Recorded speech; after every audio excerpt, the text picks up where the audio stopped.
G'day folks, Adam Gibson here from Parents with Questions. This is a pre-recorded webinar for those joining us, but it's an important conversation. It's about, I think, what a lot of us as parents are feeling right now, even if it's kind of an undercurrent, we can't quite put words to it, but you know, we're seeing a shift in how we raise our kids, and we're seeing, generally speaking, more anxiety, more disconnection, there's less resilience, less confidence, even less real world connection, more connection to screens and living life via computer, and less, honestly, sort of less groundedness almost with our kids. And that's even, little kids right through to teenagers. And that's not a critical statement. That's not a criticism of us as parents. I think this is a generational thing. It's an environmental thing, and it's a cultural thing, which this is no generation before, no group of parents in history have ever dealt with what we're dealing with now, and no generation of kids has had this sort of environment to grow up in. So we're in completely new territory for all of us. And this is one way to consider cutting through that and getting back to some basics. And that's what tonight's about. So really, it's about practical stuff, and it's the two takeaways from tonight are things you can do, 4 key things that you can do at home with your child, with your kid, your teenager, that are practical and will help some of these things and reconnect them, reconnect you, reconnect each other, but also give you a chance to join an immersive experience and really create a breakthrough moment for yourself, potentially, and or your kid. So the man I'm speaking with tonight, Michael Hayes. Hazy is his name. We don't know him as Mike because we get confused when we call him that. So Hazy is been around this game for about 25 years now, as you'll find out. He's guided teenagers and adults and kids through rites of passage, challenge-based learning, outdoor programs, and he's been in this space and he's absolutely passionate in this area. So this is lived experience, and we're going to dig in today to what he's seen working and some of the things we can do at home, and also showcase some of the things he's doing in the Kangaroo Valley in New South Wales that are potentially transformative for you and your child. So Hazy, thanks for joining us. You can hear me all right? G'day, Gibbo. I can indeed, mate. I can indeed. So from your perspective, working with young people, what's changed, mate, in young people in the last 10, 15 years? What's been the big shifts you've seen, good and bad? What do you notice? Well, let's start with the bad, mate, because I think it's a bit of a shame that for a lot of the kids these days, pacifier is the phone.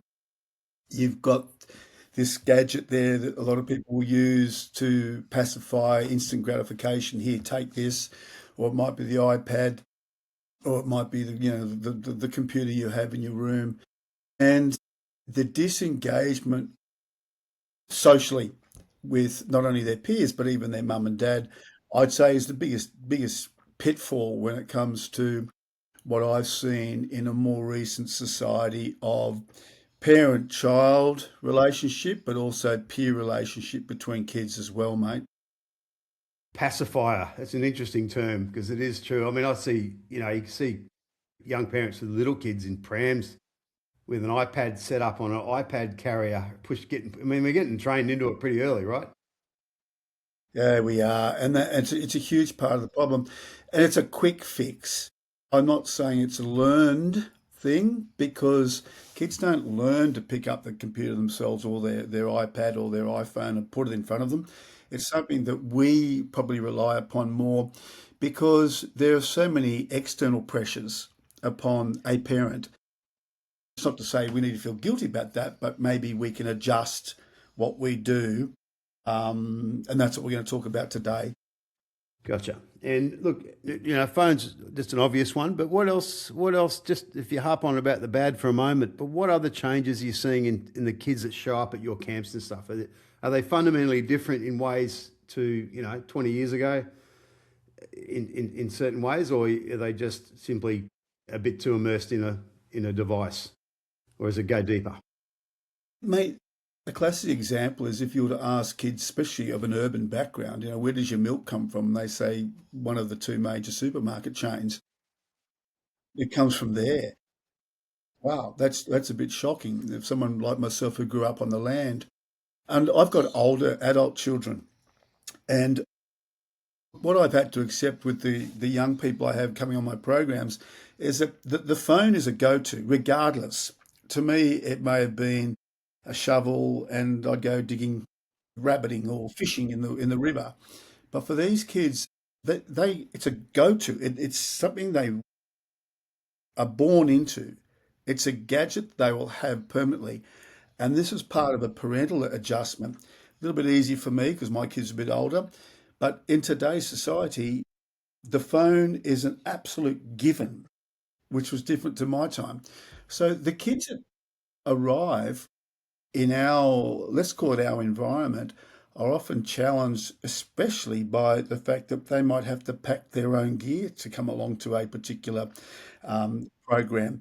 They might not have the food that they often have available to them. They may not have the rigor or even resilience, we'll call it resilience, to camp for 2 nights in the bush because it's just not their go-to, mate. They're just not familiar with it. And I think that's part and parcel of what we're able to provide is that ability to, well, firstly, they're going to be challenged. And that's a good thing because we want the kids to be challenged because from challenge comes growth. They're going to grow from that. Yeah. Yeah, and look, there is a culture now of, remove all the challenges and make it easy for them. There's a bit of cotton wool sort of, that's across the board. So that is an interesting one. But just coming back to that, what you see is different. One thing I want to say in defense of the next generation is that I notice every now and then, and it's not all the time, but every now and then I'll meet a young person, might be in their late teens, early 20s, who is so switched on, so conscious of themselves and in the world and what's possible for them and the impact they want to make. And I'm like, I didn't know anyone like that, let alone myself at that age. And I'm really impressed with what the kids are. They might not have might not have to change the tire on their car, but they've got a view of the world which is far higher in sort of vibration and consciousness than I ever experienced as a young bloke. Do you see that, or do you notice that happening as well? Mate, I totally agree with that. It is their go-to. They're excited. They've got access to the world. And it's at a click of a button. Well, good, bad, or indifferent. But I've seen the same thing, mate. Access to information whereby they become knowledgeable. And there again, we'll park that when it comes to knowledgeable, because whose knowledge are they learning? Is it a dictated knowledge? I don't know. But it's there. It's available. And you're right. It's exciting. It's an exciting time for these kids as well. But then there needs to be a balance, mate, because sometimes in that excitement to become knowledgeable or to specialize in a certain area, there's a cost in other areas, and that is community, and that is in socializing, and that is believing in their own ability without the capacity to engage a device. So I love the fact that they are very worldly when it comes to this, yet worldly from let's call it an information technology basis as opposed to a real life basis. Yeah, no, that's a good call. And just while we're on this, I get a lot of emails back from parents, and to varying degrees and different things, and not everyone's the same, of course, but the commonality I'm hearing from parents coming back to me is they kind of miss their kids. They're busy, as you mentioned. Everyone's on devices, and they miss that sense of connection. And they're kind of like, how do I? Like I had one lady who emailed me last week. How do I talk to my 15-year-old son? I don't know what to say to him. I got no answer to that because I'm not an expert at it. I don't have a 15-year-old son. But like, are you noticing that too? Is that a commonality for parents, or is it just? I'm asking you a leading question, I know, but is that Mate, are you seeing that reflected? Yeah. It's unfortunately a bit of a disconnect. And the disconnect, I'll give you an example. I'm probably a classic example because of the era I grew up in and because of my chosen profession too. I wouldn't say I was at IT or electronic equipment inept. I'm not. However, I like to be able to still converse with my kids on a level that is face to face. It comes from a place of respect. It comes from a place of goodness. It comes from a place of love. It also comes from a place of inquiry. And I feel that, let's say that person, the woman who you referred to, who has that inability to communicate with her son, if there's a level of respect there and a level of inquiry where we're embracing what they can bring to the conversation, then all of a sudden there's the capacity for conversation to flow. So inquiry and respect are really important when it comes to communication between, I feel, adults and their children. Gotcha.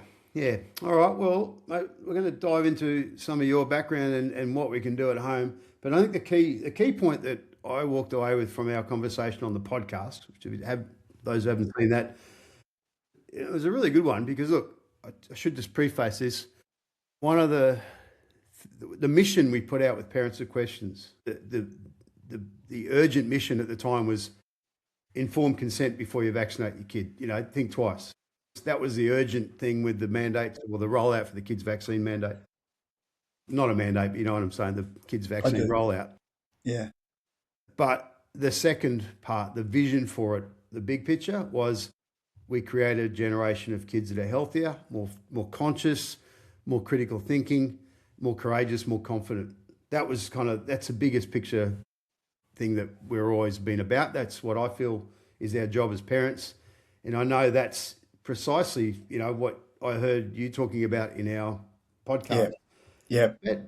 Courageous, confident, grounded young people. And Yeah. that's not an intellectual exercise teaching that, right? That is not No, something you can tell them how to do it. no. And there's another word there too, mate, trusting. Trusting now in the processes because for a while there, and you've alluded to this, mate, in conversations, not just here, but off, let's call it off air, Yeah. where some of these kids were raised in an environment where they didn't understand what was happening to them unconsciously or consciously when it came to trust. They saw parents who were challenged. They saw situations where challenge occurred through external environments, friends. They saw splits within family. They saw splits within social group, and therefore the trust factor is also became a challenging aspect for them. So, with trust also comes that bravery that we alluded to also in the podcast, mate. And this is the next step. Let's build the trust again. Let's build the bravery, and like we said too, let's put a line in the sand and let's look at moving forward. What can we do to improve moving forward? Beautiful. All right. Well, my in my notes here, I wrote this term that I think stood out for me when I was thinking about what to talk about. And this Yeah, isn't about fixing behavior or fixing a kid. This is about helping them forge identity, forge a sense of themselves, strong, grounded sense of themselves. And I think that's beautiful. So let's get into a bit of your story and into your slideshow here and talk about some of the 4 practices that people can take away and start implementing at home yeah. and apply this in real life. Well, with the help of someone, my beautiful partner, we did come up with a presentation, mate, and a slideshow that I feel epitomizes what we can do moving forward. And I'm pretty sure the first slide is up there. And these are the 2 programs we'll talk about later on. But I think the important thing is even just the picture you've got there in front of you. When you look at the environment that we can immerse you in, you've got a tranquil, peaceful, soft environment. Even though it's rugged, it's still soft because the light's beautiful as you peer through. It's an afternoon shot. It's not too far from areas that we can inhabit too here in Kangaroo Valley.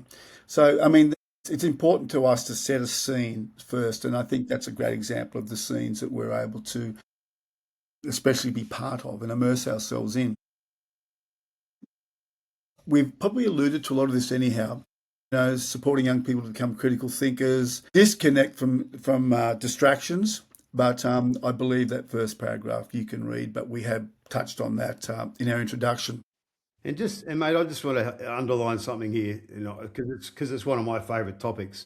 Yeah, great. Everyone I hear, every conversation I have with anyone socially at the moment is this bloody government we've got, and look at the leaders we have, and all that. All right, and look, I'm very vocal on it too, but I believe the answer to that is ultimately, let's look at the generation of leaders we're bringing up. Yeah. That's the ultimate solution. I think the culture has created the leaders we have now, Yep. the lack thereof. Yep. Some of these values here about, developing courage and critical thinkers Yes. and creative leadership within Yes. themselves. That's the future of our country. That's the generation that's going to be in charge in just a few years from now. Totally. That's exciting to me. Yeah. Yeah. And it's then finding the balance. Finding the balance we've got. We also touched on earlier about the excitement and what's available to kids these days, but also, we need to be in balance. We need to be to have our social interactions that are comfortable, our relationships with our parents that are comfortable, our relationship with our teachers that are comfortable, the whole education process. It needs to be comfortable, but for it to be comfortable, there needs to be a balance, mate. Just as an aside, I went with Anita, my partner, to Professor Brian Cox last night. He did a show, astrophysicist show here, and it was incredible when you look at beyond the realms of the universe and what happens, and the micro level that occurs at the electron, the neutron, the proton level. However, it was so fascinating. I stopped at one stage just to look at this gentleman giving the actual presentation. And I was more interested in the passion and the love he had for this art, this profession of his.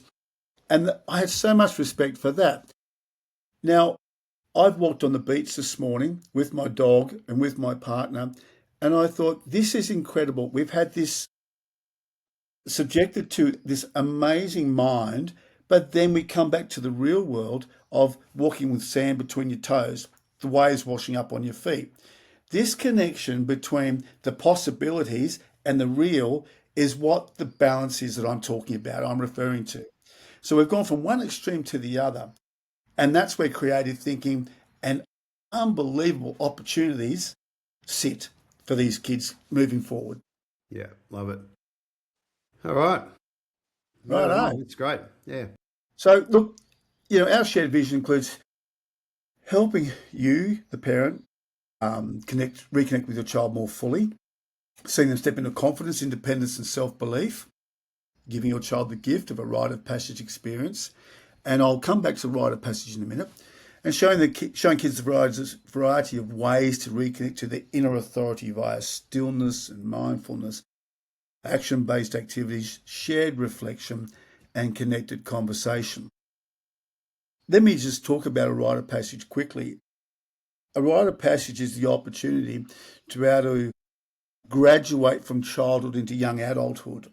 And that is something that I feel we don't have available to us at the moment. First Nations people, Indigenous nations peoples had a real understanding of the importance of a rite of passage. However, for a rite of passage to occur, there needs to be the challenge component. And that's what we're allowing these children to participate in. When we talk about rite of passage, we come back to me. I don't know why. But I mean, you can stop on that slide and in the future you can go, oh, so this guy does this and this guy does that. What this guy does is wake up every morning, goes to his passion.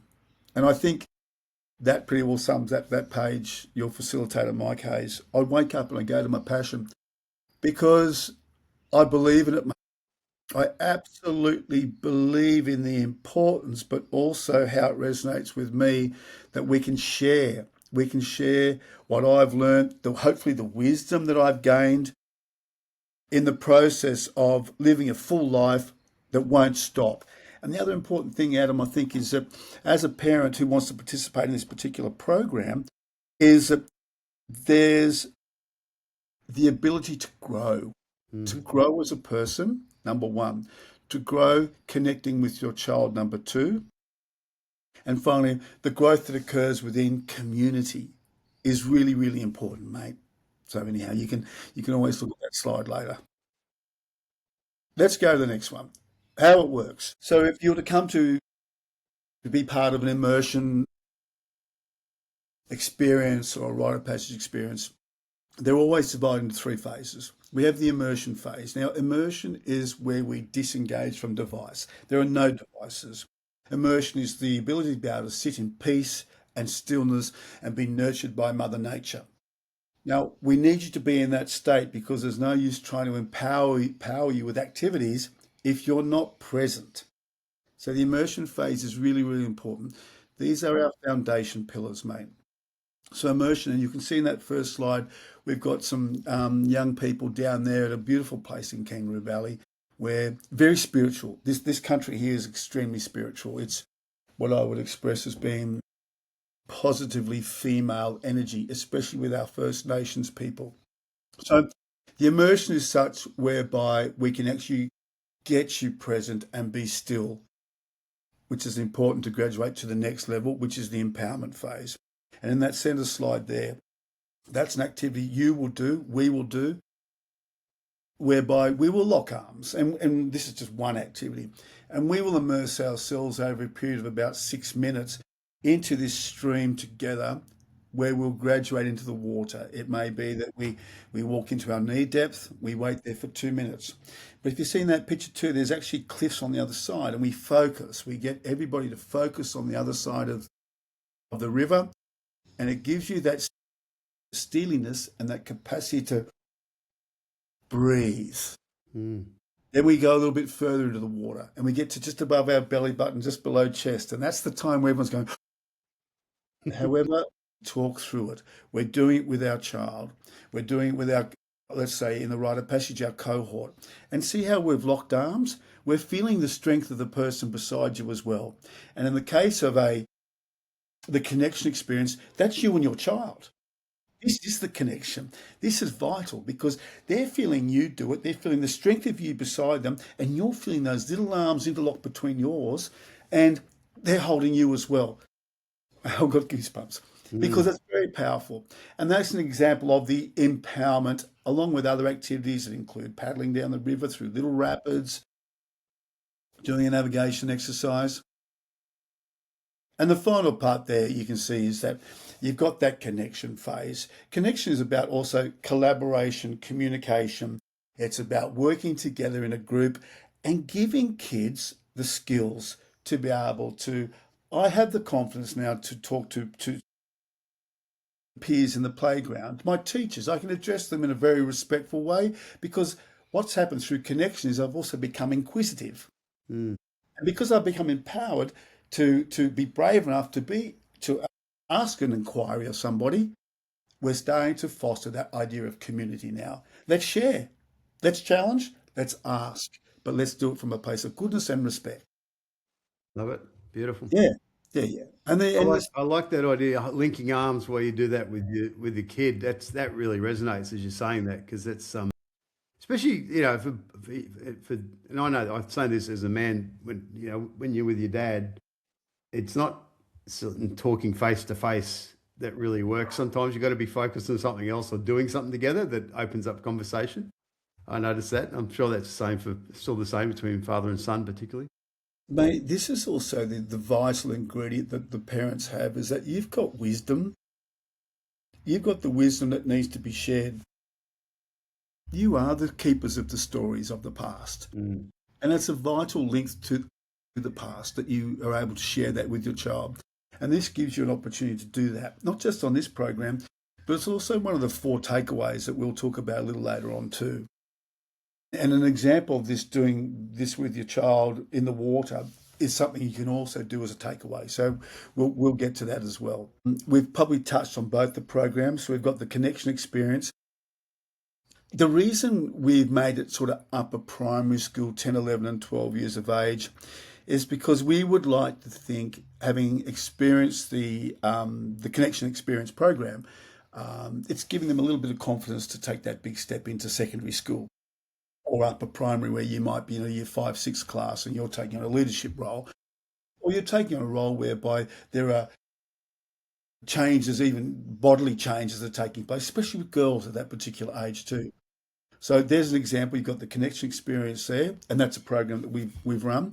And then the rite of passage program basically is that opportunity for your child to become a young adult, cut the umbilical cord, say thank you for loving me, but now's my time to step into my young adulthood.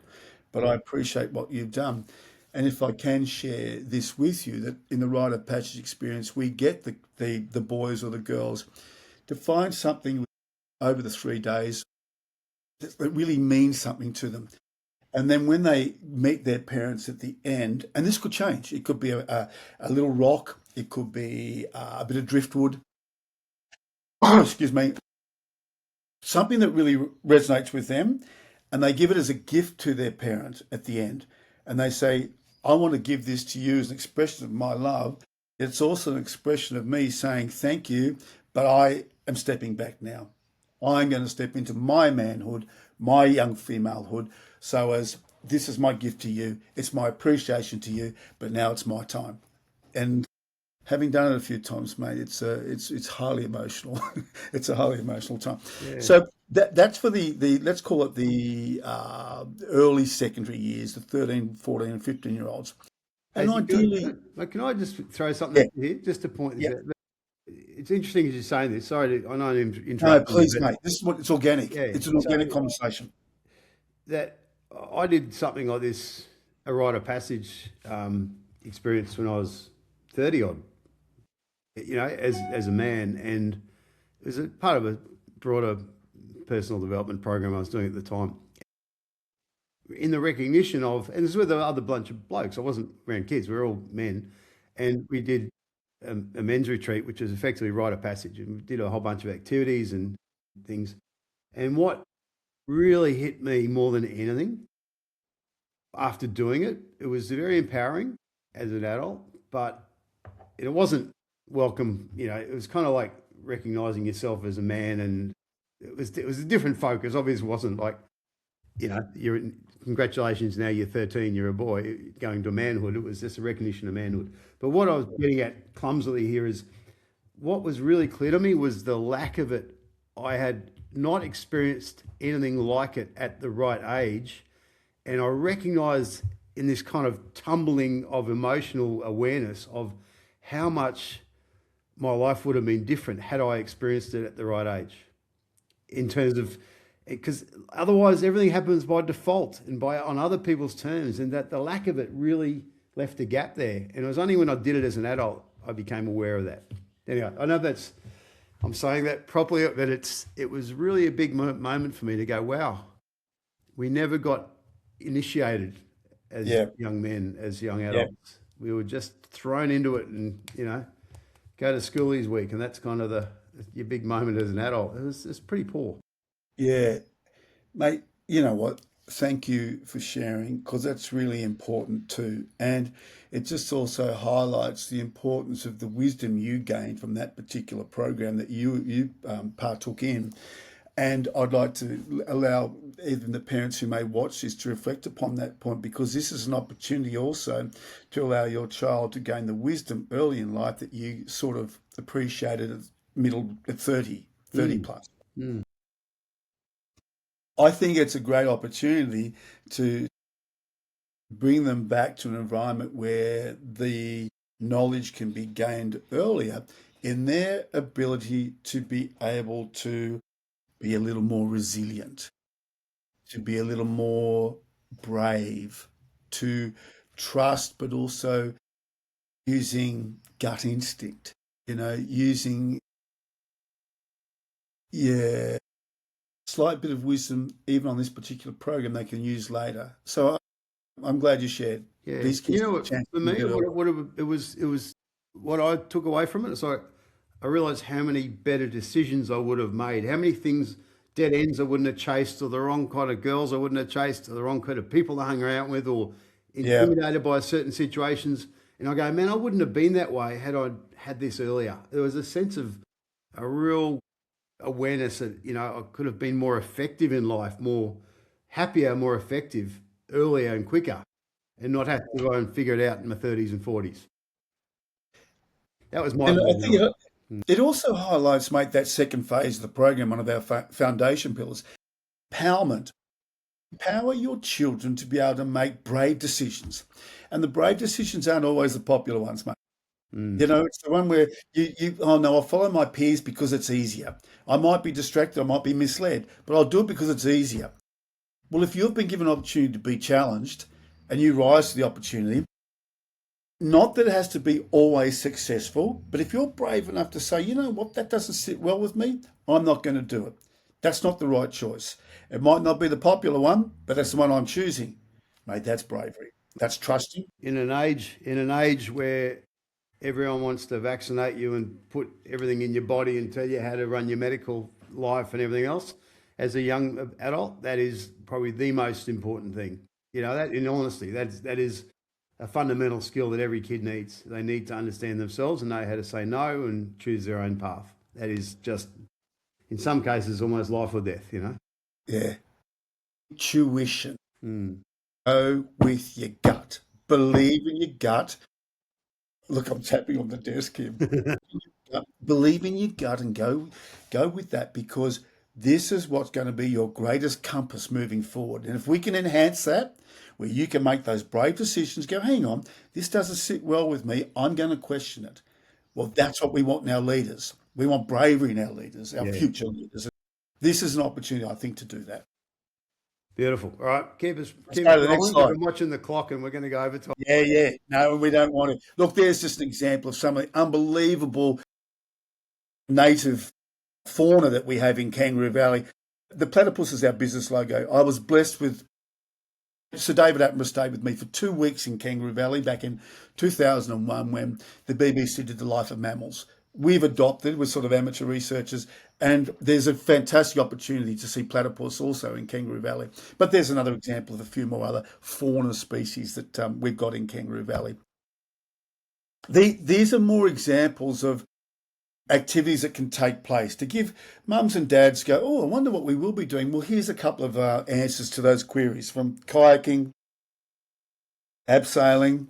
We've got the bottom centre picture is where we teach kids how to make a fire using a ferro rod, not matches.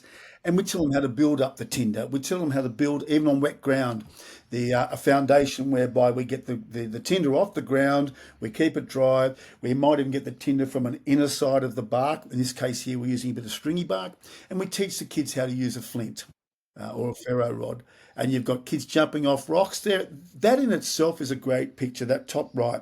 And the reason for that is that some of the kids in that particular program stood on the edge of the cliff and didn't jump. Well, you know what, mate? You should have heard the celebration of the kids around them, but just purely supporting. And there's a little slide coming, a little video coming up where the kids didn't go, oh, yeah, jump off you this, jump off you that. Now they went, woohoo. Just the fact that child stood on the cliff edge and was brave enough to say, I can't do it. There's bravery in not doing and there's bravery in doing. And that was celebrated by the kids as well. You know, and that's vitally important. Yeah, and the bottom right, look, there's your little rapids. That's part of the challenge, mate, that you can participate in too. What are the gifts of this work? It's a moment's pause in our busy world. Once again, you can read this yourself.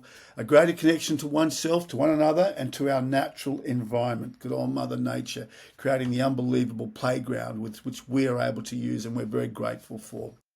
Finding solutions from within and by working with one another. And learning to measure success differently and on our own terms. Now, that's what I just mentioned before. We don't have to get you to succeed. You're not being measured by, oh, you abseiled down that cliff. You're being measured by the fact that you're brave enough to put the harness on and stand on the cliff's edge initially.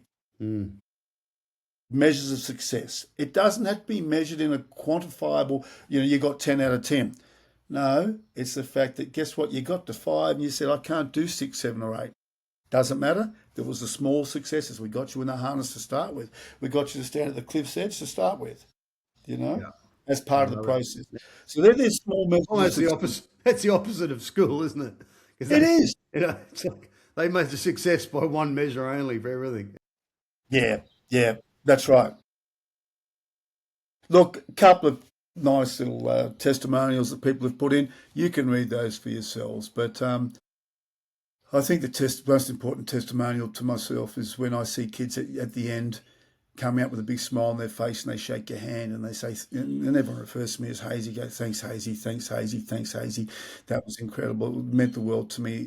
And parents have come up to me after and said, and actually, I'll leave it because after the little video I show you, you'll get the chance to yeah to experience it for yourself. So, what can we do today? What are some takeaways?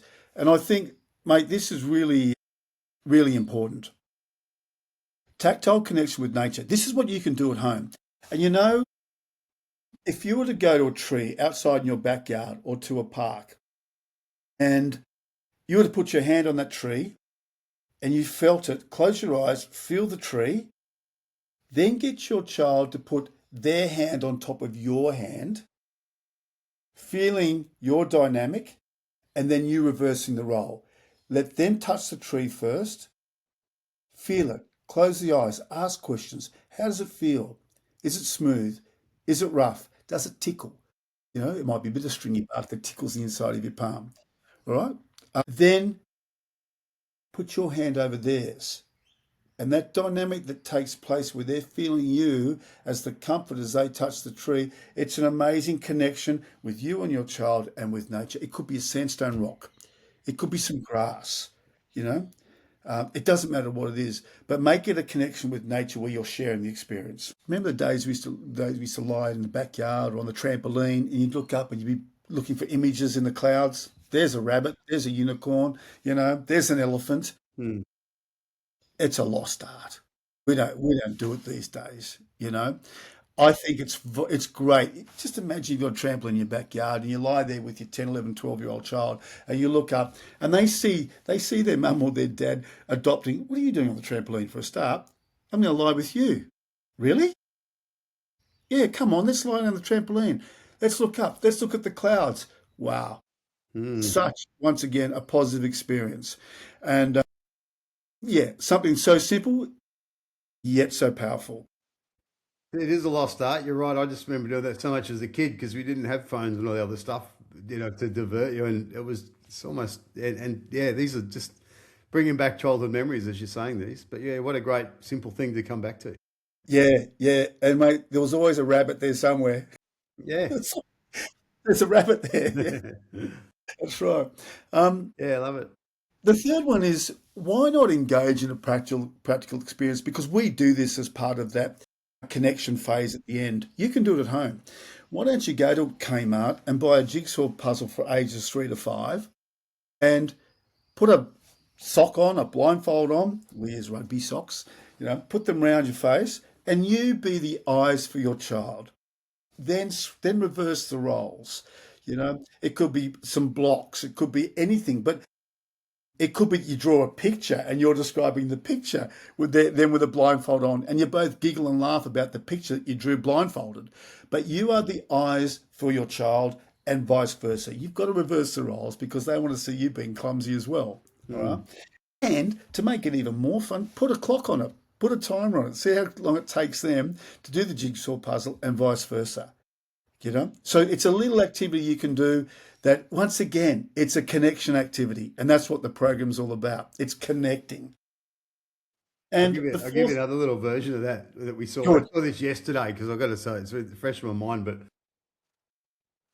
one of my daughters had two mates over. Sorry, I had two more girls and one friend over, and they said, "What can we do?" I said, "We're hungry." I said, Go make some Anzac bickies. Do a little cookies."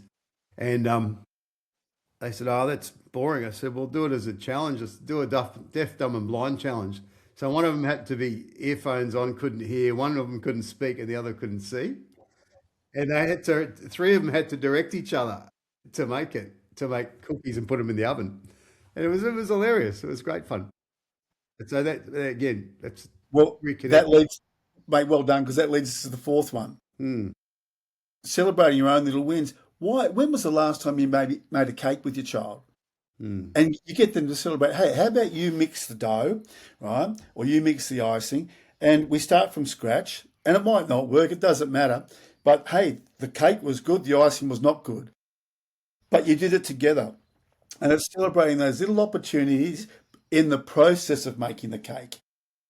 It could be that you're in the shed with dad and you with your son or your daughter and you need to put some shelves up and they're wanting to go, what are you doing, Dad? "Oh, I'm putting shelves up. Can I help? Yeah, why not? I suppose, oh, no, we're using a drill here. It could be a bit dangerous. No, it's not. It's a hand drill. Put the drill in your child's hand and get them to feel and experience it. It's tactile. It's a little, and say, hey, I'm going to hold this screw here. You do it with me. So all we're saying is doing everyday activities, but do it in combination. Do it whereby there's a sense of achievement at the end. Now, once again, it might not be that the screw goes in straight. That Mm. doesn't matter. It's celebrating the small success that the child actually got the hand drill and was able to put the Phillips head Mm. drill into the wall. We can fix it up later. But by doing these activities together, you're empowering them, you're connecting with them, and that's the name of the program. This in this case, the connection experience. So we've got 4 things that you could do at home tomorrow, over the weekend, whenever, right? That can give you the opportunity to reconnect or connect in a way that is powerful. And I Deeper, think it's yeah. a great foundation, really great foundation, mate. Tell me this, mate, because Yep. this will be some kids will go, yeah, this is great, mum, dad, we'll do this. Others, you're gonna, if you, as a parent, you're gonna suggest some of these things and get an eye roll. Like how do you introduce this stuff, or any tips on? Every kid's different, obviously. Every relationship's different, but how do you introduce and sell this concept without getting the eye roll? None of us want Yeah, that. yeah. Well, mate, been there, done that. Not again, Dad. But maybe it was the fact that I had a lot of diversity in what I was able to do because of where I do live. But look, we wanted to start a bit earlier, so you still have some authority. Remember that. Mm. You are the parent. Mm. However, remember the authority to earn authority comes from respect, and respect comes from trust. They've built trust with you. Often it's a case of ask the question, hey, how would it be if you did this with me? It's a better way than saying, hey, I'm going to do this, come and do it with me. Give them the opportunity to say yes or no. But if you do it, it's almost reverse psychology. Do it from a place of, hey, I'd love you to do this with me. What do you think? At least give them the option. This is what I'm talking about 14, 15, 16-year-olds. Give them the option to say, hey, it would be really important to me. I'd really enjoy it. What do you think? And, it's a bit of an emotional tug. That's probably the best way I think of doing it. Yeah, Don't insist. Don't say, hey, I'm doing it. Say, I'd love you to share this opportunity with me. What do you think? A little bit of an emotional tug. yeah, and look, yeah, good tip. And not getting too attached to the outcome, I guess. No, the outcome's incidental. Yeah, Incidental, mate. Yeah. yeah, and look, it's yeah, just that idea of allowing kids not to get it perfect. I think that's a real gift, because I just see Yeah, that as being such a mate. So, focus of every bit of schooling and everything else. It's got to be perfect. It's got to be wrapped up, and it's got to be yeah, Instagram friendly and all this shit. I'm like, yeah. life's about mess, isn't it? Oh, you want to, yeah, I hope so. Yeah. Because, it's the chaos theory. So let's just create a bit more. And these slides are there to summarize what we've just been talking about. So there's your tactile connection, and there's some examples of what it can do. But I think the most important thing is it encourages us to be present with our child. That's what's important. Yeah. You got the Um, cloud gazing. There you go. Oh, there it is, mate. I can see a rabbit. tell And there's examples of what it can do, but we've already touched on that. me this, mate, this way you're going. The one of the what we're asking and trying to create here is connection with our kids. Yep. It's easy for us as parents to look at the kids and go, they're spending too much time on their phone and they're not that connected and they're a bit too distracted and they're not present. And we notice it. And put my hand up, guilty here as well. But if I stop and go, hang on, how much am I doing that myself? Is that a dynamic is that the first dynamic to address? And I don't want to border into telling everyone how to parent here because it's not Yeah, yeah, our job, yeah. right? But No just rubbish. Let's put guilt on them. yeah, And but that's the word. there is an opportunity to examine our own behaviour as a starting point. Do you want to talk to that at all? Yeah, I do, mate. Because once again, we've just used the word guilt. We feel guilty. However, there are times when we get caught up in the business of life where it could be, we've got mortgages to pay, we've got bills to pay, we've got school fees to pay, we've got, family concerns, might not even be your immediate family, it might be parents, there's so many other things that can distract you from what you think is good parenting. Once again, don't take the guilt upon yourself. Say, hey, I'm doing the best. Don't be so harsh. You've got the opportunity now to adjust. You've been given some tools that can help. Why not implement them?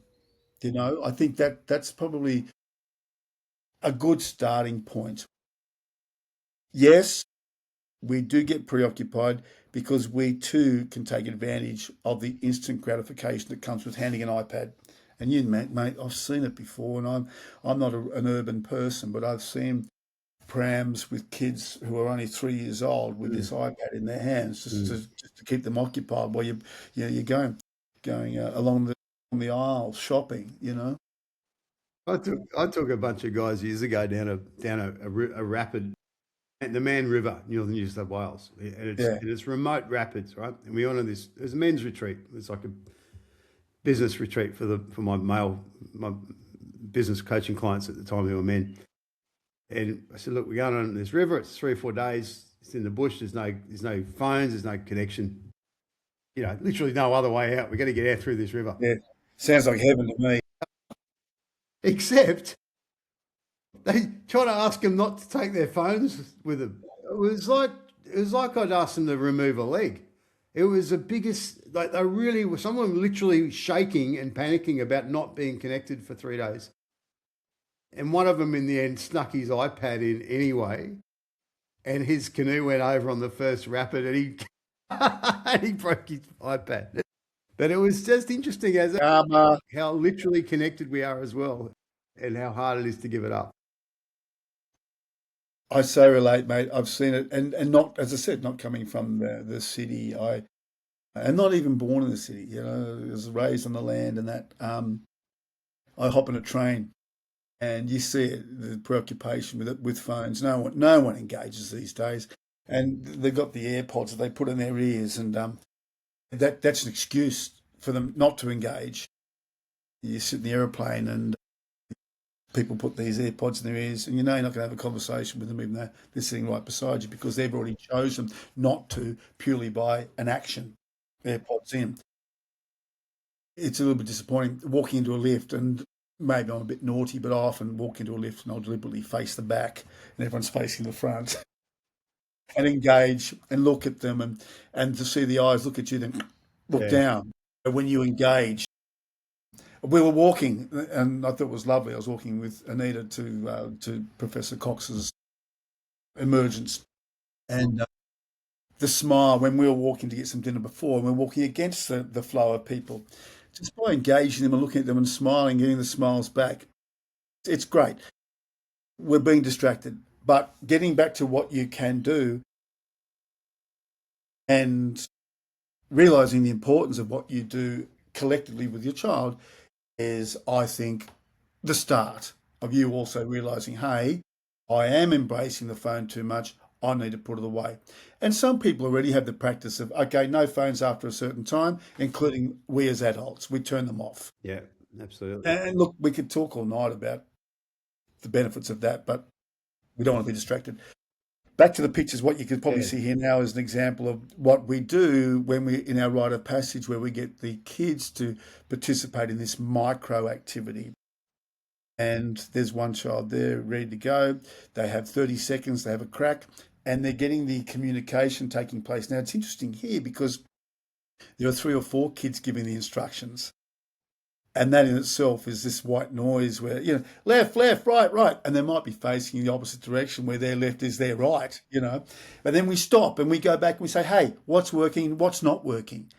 And we let them become empowered by having constructive conversations around, hey, how about we do this? In this particular activity, it's where respect takes place. We have to listen to what ideas other people have got, and then we explore them, and then we use them next time we compete. You know, if we have them in 3 groups and they're competing, nothing like competition to bring out the best in people, you know, especially when you've given them the opportunity to address how you can make it better. All right. Yeah, this is what you could do with your child at home is a simple block. And beginner's mind, celebrating wins. When you teach your child to ride their bike, I'm going to let you put the bait on your hook. When you're fishing, I'm going to teach you actually how to tie this particular knot, whereby there's probably a good chance that the hook won't come off, or the sinker won't come off. Little things, and these are examples. Or I'm going to show you that when you do the reverse chuck on your drill, this is how the drill bit stays in. Simple things, everyday things that we can use to embrace and encourage the connection, mate. Yeah, love it. Yeah, All yeah, right. yeah. Mate, I'm watching the clock here, Hazy. So talk to me about this. So they're some of the takeaways for home, but there's the opportunity, I think, is a for those of us who are called to it, to look at, coming and doing a immersive experience, getting away from Yep, home and being yep. in a facilitated environment, being in nature. Just talk to the benefits, or what you see as what are the real, and not just your program, but the benefit of being in an immersive sort of, I guess, held experience. It's away from home and sort of in a facilitated is the word I'm looking Yep. for. A facilitated Mate, immersive experience. What's the you, benefit of that? well, you don't know my slideshows, buddy. I'm about to show you a slide, and I'll let it speak for itself, and then we'll talk about potential times when people might want to sign up for a program. But let me just share this with you. Hey, and there's a little testimony there from their mum and dad. Here's Archie's mum and dad, and it says, "Thank you for nurturing our boy, giving him the courage and empowering him to take the leap." What a moment, Stars. And Stars was the kids who were there. One of the kids said, "I can hop in the water and I can look after you." I said, I'm sure he can do it. But that was at the end of a program. We'd finished a canoeing trip, and that was at the end. Mate, I get goosebumps now. That's awesome. And he said he was beyond proud of himself. So here we go. Mate, what I would like to provide your listeners is the opportunity to actually participate in some of our programs. And we've allocated some dates, and we've run these by you, mate, because I think a collaboration between you and I is really, really important. We've had a relationship that, is once again has been built upon trust and honesty, in conversations. And we've got some dates there, mate, that we've set aside purely for your guests, the people that we can provide these opportunities for in Kangaroo Valley. The rite of passage is divided into girls and boys for obvious reasons. We need to run them separately. And just to reassure mums and dads out there that if they were to participate in a rite of passage program, we've got certainly qualified staff. And my beautiful daughter, 30-year-old daughter, is a social work and counsellor. She works in that. My beautiful partner works in the same field, So, yeah, we've done it respectfully as well. And you don't necessarily have to have done the connection experience to graduate to the rite of passage. Ideally, yes, if you've got a 10, 11, 12-year-old, then there's the opportunity to graduate into the rite of passage. However, you can step straight into the rite of passage program and the benefits would be enormous. So that's there. So the connection's one parent and child, that's right? Yes. Yep. 10 to 11, 10, 11, 12, Yeah. Now, I just want to also advise that we don't have any more than 12, like 6 couples on a parent-child, because it's really important to maintain the integrity of what we offer too. Look, if we had to take it to 14, there'd be no more than 16, because we want the program to be about you. We don't want to dilute the product by having 20, 30 people there. It gets diluted. This is enclosed for a certain number of people, so you get maximum benefit. Yeah. That's the important thing, mate. Love it. All right, and then the boys, so it's 3 days, and that's look, for people to inquire, they can obviously email. If they've got any questions, they can email you Yep. and book in a chat. Yeah, Yeah, I'd like them to. yeah, Yeah, yeah. yeah. And and I'm sure you'll put the contact details up as well, mate. So yeah, You'll yeah, read it yeah. out because if there's anyone's listening on audio, it's Mike at Wild X Train. Xtrain, yeah, Mike at wildextrain.com.au, and Wild Xtrain is WILDEXTRAIN.com.au, mate. All right, and we're looking 7th to 9th of August for connection experience with Yep, parent-child couples between, and the kids 10 to 11, 10, yep, 11, 12. yep. And Rite of Passage, what's just the age group again? That's August That's 28th to 30th for the boys and yep, September 4th to 6th for the girls yep. this And year. that is, and they're 3 days, and they're Friday, Saturday, Sunday. So you have to, yes, take a day off school. Who cares? This is more important than a day at school anyhow. Teachers are switched off by bloody midday Friday. Bring them to us. And Let it's the real education begin. Kangaroo Valley, which is how far out of Sydney are you? Just for 2 hours from Canberra, 2 hours from Sydney. Yep, beautiful drive. Once you're down here, and we do we cater. We will ask, are there any contraindications to, let's say, allergies that need to be looked at? But if there are allergies, we're not going to cater for everybody. If there's allergies, then you bring the food down for your child. We're not going to provide it for them. That's also part of responsibility as well. Got Yeah. it. All right, mate. Well, those who are interested in that one, that will be specific or exclusive to Yep. our Parents with Questions audience. So this is a potential look. It's worth throwing this in. I don't want to make this the focus, but I'm going to put outright, it's not vaccinated, unvaccinated, anything like that. There's nothing to do with that, even though, right? But one thing that our kids, I think, in this community have been through, which I think is really unique and needs to be acknowledged more, is that they've endured separation, they've endured discrimination, they've endured mum and dad mum or dad or both going through hardship and all the pressures we've been through. They've lived through a hell of a hard time in so many ways. And I hear these little stories of kids who've been through so much because of the COVID, the hangover of COVID, even during it and after it and everything else. And I think it needs special acknowledgement, not because, they're necessarily busted from it or anything wrong with them, but it's just worth celebrating, acknowledge they've been through a hard time. And most of the time, the kids they're on their own. There's not many kids around them who've had something similar. So there's no bouncing off each other going, geez, we did that together, we got through it. They just had to endure it. In some ways still are. I know parents and families are still struggling from it in some cases. There's a little girl in WA I had the pleasure of meeting, Chloe, and, her mum ended up taking a vaccine because she was mandated and got injured from it and had terrible problems with it. And Chloe stood up at school, 11-year-old, and refused to even, she argued with anyone and said, no, I'm standing up. My mum got hurt by this thing. Why would anyone should be allowed to take this now? She stood up strong as an 11-year-old little girl against the whole school, including the teachers.